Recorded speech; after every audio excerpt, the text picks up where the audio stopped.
Yo, what is going on, everyone? My name is Nick, or The Notorious Fantasy, and I'm back again yet today with a new video. In today's video, we're going to be talking about the XFL and how I believe these games are going to be going and how these games went, and talking about some things that I really enjoyed about the XFL. Now, before I get in the video, I'd like to ask if you guys could please click that subscribe button down below if you end up enjoying. Just make sure to remember that clicking the subscribe button does really help me out. So let's get into it, guys. So the thing I like the most about the XFL is its transparency. Now, in every other league you notice in the NFL, those motherfuckers, those refs get everything wrong, and you can't even hear how they got it wrong. These guys in the XFL, you see the guy in the booth playing with a fucking Xbox controller, rewinding, doing all this stuff to get the correct call on every single play. It is exactly what the NFL needs. Now, the second best thing to me is definitely the fact that a lot of these players are mic'd up, but they have the helmets on, and you can hear the coach calling these plays. I think the whole offense, as well as the whole defense, needs to have that in their ear. I think it would make the game go even faster, because I noticed the offensive line actually does not have it in their ear, and it seems like the quarterback has to say some type of a word like Tarantino or some shit to figure out if the offensive line wants to block for run or block for a pass. Now, that is obviously two great things for the league, and those are two things that I think the NFL may try and steal. And the thing that the NFL definitely needs to steal is the fucking thing I talked about where the refs actually know what they are doing. These refs are actually good. It's crazy that we've seen refereeing and officiating that is actually good. It doesn't seem like there's very many penalties in every single game. I also like how all the coaches on the sideline are mic'd up. The guys in the booth that are calling the offensive coordinator is sitting up there with his team, and he's calling these plays in, and you get to hear the guys call the plays in, and that is very interesting. Now, that is something that the NFL is definitely not going to be able to get done into the game, because it's pretty much just like what Bill Belichick used to do, but instead of that, it being cheating, it just always happens. Bill Belichick would dominate if he was able to figure out the play calls from these coaches without even having to cheat. Now, that's obviously a joke, but I think at the end of the day, that will never get introduced, but it is something that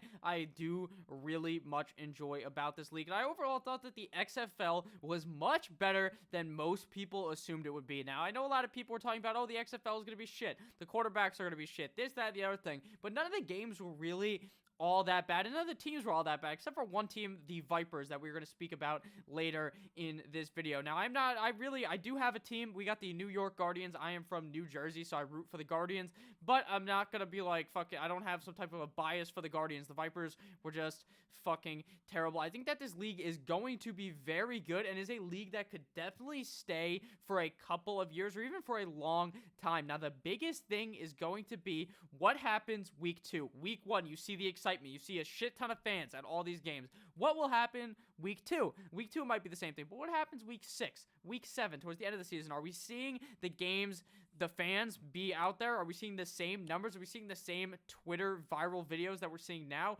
Who really knows? If it makes the test and makes it all the way to if they finish the season and the viewership is still as high as it was week 3 as it is week 10, then obviously we have a league here that is going to be great. I think that my other favorite rule change is definitely the thing where they say, get the fuck out of here, no extra points. The first, you can go for 1, 2, or 3. I really enjoy that part of the game. I think that it makes it so that when you're down, you're never really down. Same thing with the 2-minute, when it's the 2-minute warning, when you get the ball, you can throw it in the middle of the fucking field towards the outside of the field, and it does not really matter. That is something that I don't think will ever come to the the NFL, but it's something I really much enjoy. So now we're going to start recapping the game there, guys. I don't really want to keep going on about the rules. You guys know the rules if you watched the game, and if you did not watch week 1, go watch some highlights, and then step in week 2, because it is a very enjoyable experience, and I think that going to a game has a very good atmosphere. It seems like it is like a college-ish atmosphere. The game sounded very loud. The fans sounded very loud at every single game.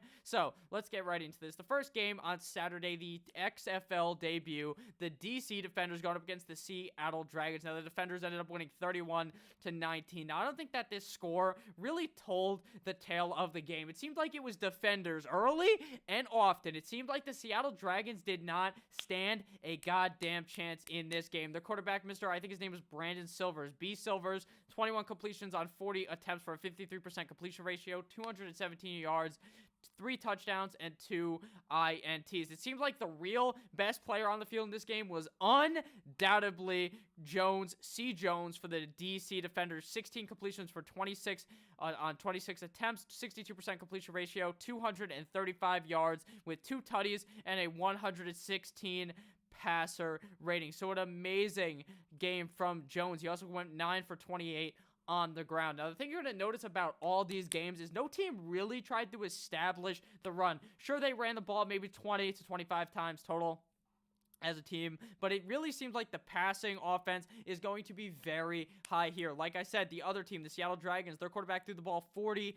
fucking times, and then they brought in the backup. He threw the ball once after the other guy ended up getting hurt. Now, the running game here, it seems like a lot of these teams end up going for a bit more of a running back by committee approach, whether that is for just that they have no idea who the better running back is, which is what I think it is, or that's just what the league is going to be. The only team that really seemed to have a really hardcore lead back, at least from what I was noticing, was the DC Defenders. Mr. Presley got the ball 12 times for 31 yards. Jones, the running back, obviously took a lot of those carries, but if you're talking about the other running backs, no one even got close to him. 4 carries for Pumphrey, Jackson got 1, Rogers got 1, and Ross got 1. So it didn't seem like there was a whole lot of splitting for the DC Defenders. Kenneth Farrow had a pretty good game for the Seattle Dragons, 7 attempts for 41 yards and no touchdowns. Gardner, 9 for 36, Williams, 3 for 16. Priffle, 1 for 3, and Silvers, 1 for 1. Now, this Priffle guy, I think that's how you pronounce his name, Profil. Very good football player, if I'm being honest with you guys. He scored 2 touchdowns, I believe, 10 targets for 5 receptions, 88 yards, and 2 touchdowns. He had a monster game. He was looking like one of those guys that you see Bill Belichick pick up in the NFL. That's what he looks like. You could just picture what he looks like. He was fucking all over the field. He was a target animal, and I think that this guy is going to be a big player for the Seattle Dragons and a big player in the XFL and potentially a big name and a guy that you might see elevate his game up to the NFL. Now, the rest of the players on the team, nothing really to speak about. T. Willie, 5 targets, 4 receptions, 27 yards, and a touchdown. Now, the DC Defenders were not really spreading. They were spreading the ball out. Sure, a bunch of guys got the ball, but Rogers was clearly the favorite target on the team. 6 targets, 6 receptions. Fucking glue hands. 73 yards. Ross with a touchdown. Lee with a touchdown. A overall great game from the DC Defenders, but the DC Defenders offense did look good. I did talk about how good their offense looked, but that defense was fucking buzzing out there. They had 2 interceptions in that game. The defense played great. I think that the DC Defenders are personally probably a top 2 team in this league based on the eye test, what I saw on the field on Saturday and Sunday. I watched every single game, pretty much every single snap. It was very enjoyable, like I said. Now, the next game here was a game that was still just as good as that first game, and it was the Los Angeles Wildcats going up against the Houston Roughnecks. LA 17, Roughnecks 37. Now, P.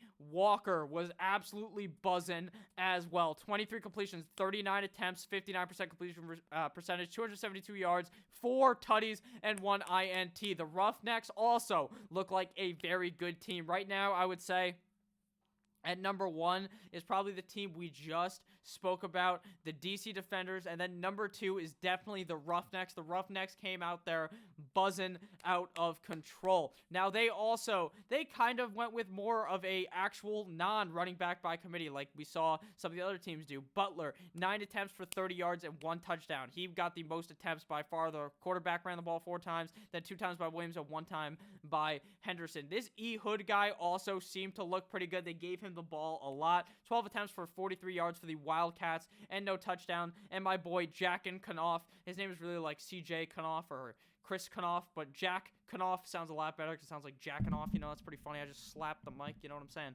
But 4 attempts for 21 yards for him and a touchdown. So he combined for 2 touchdowns in the game. Kanoff threw 21 completions on 40 attempts for 214 yards, 1 tutty, and 1 INT, as well as that rushing touchdowns. And then the other running backs got the ball. Now, this Spruce guy on the LA Wildcats was looking like a goddamn baller. He was looking like a premier player in the league that you could also see potentially getting an opportunity in the NFL if he continues to play play just like the P guy, I think his name was Prof, in the last game. Spruce, 15 targets, 11 receptions, 103 yards, and no touchdowns. The Roughnecks defense was also looking very good here. The offense was not really that bad of the Wildcats. It just seemed like the Roughnecks defense had their name the whole time, and the Roughnecks offense was just looking very, very good. Barnes, 4 for 2 for the Wildcats. Smallwood finds the end zone, 7 targets, 3 receptions for him. Now, let's see. Over here, we have the receiving game for the Roughnecks. Phillips, 9 for 4 for 50 yards and a touchdown. Lewis hops in the end zone, as does Mobley, as well as Butler. I thought this was a very good game. What I took away from this game, actually, was I really liked the Roughnecks logo. Now, I know that's just some type of a fucking stupid thing, the logo is pretty cool. It looks like the Houston Oilers' old logo. And this game was also very good. It was a game where you saw both teams didn't look terrible. Both of these teams looked like they could make the playoffs. Both of these teams look like they can get better. It wasn't a snooze fest. This game was back and forth. There was opportunity for the Wildcats to win the game, but at the end of the day, the Roughnecks were too strong. Now onto the Sunday slate of games. So if you guys have enjoyed this video thus far, please make sure to click that subscribe button down below, and I will continue to make some XFL recaps every single week, and maybe even some XFL predictions every week, maybe to come out on Friday in the afternoon, potentially, if you guys enjoy this. Now, this game was my Guardians gave the Molly whop to the the Tampa Bay Vipers. New York Guardians 23 to the Vipers 3. The Vipers offense could not get it done. Whoever the coach is, I believe the coach was Coach Tressman, Mr. Tressman from the Bears. Now, Mr. Tressman, you dumb motherfucker. Let me tell you something right now. If you're watching this video, listen here, motherfucker. You need to ditch this Murray guy. This Murray guy sucks. Get Aaron Murray the fuck out of here. 16 completions, 34 attempts, 47% completion ratio, 231 yards, 0 touchdowns, 2 INTs. Get that guy the fuck off your team. Put in Quentin Flowers. I believe his name is Flowers. 1 completion for 2 attempts for 37 yards, no touchdowns, no INTs, but Flowers can get it done on the ground as well. 5 rushes for 34 yards. It seemed like when he was on the field, the offense was buzzing, but once they decided to put in once Murray just came back in the game, it made no fucking sense. You need to use this Flowers guy. This Murray guy is a fucking bum. Unless this Guardians defense is just very good, I see no reason why Murray should even be the starter on the team. You should bring in Flowers. Now, for the rushing game for them, none of these running backs, well, actually, I guess Dennis Smith, I believe his name is, 16 attempts for 79 yards. He did get it done on the ground. It did not really seem like that, if I'm being honest with you. It seemed like every time Tampa had the ball, they really could not do anything, but most of those yards were probably acquired while Mr. Murray was not on the field. When Flowers was on the field, it was a certified electricity fest. They were balling out of control. I don't know why they took him out of the game. Flowers, 5 attempts for 34 yards. Patrick, 8 attempts for 32 yards. Now, to go to the Guardians, McGloin looked like one of the top-tier quarterbacks out there as well. I know he didn't throw 4 touchdowns or 3 touchdowns or something amazing, but he did end up scoring 2 touchdowns in the game. McGloin, 15 completions, 29 attempts for a 52 completion percentage, 182 yards, 1 tutty as well as 1 tutty on the ground, 3 attempts for 2 yards, and a touchdown in the rushing game. Mr. Dalvin Cook's brother, not actually, T. Cook, 4 attempts for 10 yards, and Victor, 9 attempts for 32 yards. Now, you notice how a lot of these teams gave the ball to like 5 running backs? The Guardians said, fuck it, we only need 2 running backs out there. They only gave the ball to 2 RBs in that game, and I thought that was definitely something different in comparison to the other teams, and the Guardians had a lot of success in this game. Now, the passing game for the Guardians, McKay, 4 targets, 3 receptions, no touchdowns, 58 yards. Pearson, 4 targets, 2 receptions, 44 yards, and a touchdown. Powell, 4 receptions for 28 yards. Horn, 2 receptions for 27 yards. And some other guys got the ball as well. I think that the Guardians' defense did look very good. Unless this Murray guy is just a certified bum, like I believe is entirely possible. We shall see next week when the Vipers face off against whoever they are going to face off. We will see next week who the real powerhouse teams are. We saw one game. We tried to get the vibe on each of these teams, but we will see next week, in the next couple of weeks, who is really the best teams in the XFL. Right now, in my humble opinion, we're going to talk about the next game, the St. Louis Battlehawks and the Dallas Renegades. But right now, the best 3 teams to me by far are the Defenders, the Roughnecks, and the Guardians. They were putting up big points, and their defenses played good in those games. So then we got the last game here. Now, I honestly think the Saturday games were far better than the Sunday games. I think the Guardians game was pretty good, but this game kind of sucked. But at the end of the game, it did end up being close. In this game, the funniest thing to note from this game was the St. Louis Battlehawks kicker, Mr. Marquette King, hit a certified bomb. It was like he kicked it like 60 yards, 65 yards, something crazy like that. And it was going to get down at the 1, and some dumbass on the Battlehawks dove and made it so that it went out, and then they bring it 35 yards. And I also like this one rule as well. I know I was going to talk about all these rules, but another rule that I really enjoyed was the rule where if you kick the ball out of bounds on the kickoff, or you don't kick it to the 20-yard line, something like that, they bring it all the way onto the other team's side of the field. It was beautiful. It was a very good thing to see. Battlehawks ended up winning this game 15 against the Dallas Renegades 9. Now, the Dallas Renegades looked like a fucking dumpster fire of an offense. They looked fucking terrible. The Battlehawks ended up winning this game. This Tamanu guy, this quarterback, I don't know how to pronounce his name, Jay Tamanu, I believe he is Samoan. He's a fucking freak. 20 completions on 27 attempts, 74 yards, 209 yards, and 1 touchdown. I believe he got a touchdown on the ground. No, he didn't, but he got 77 yards on the ground. This motherfucker looked fast. He looked like the best player on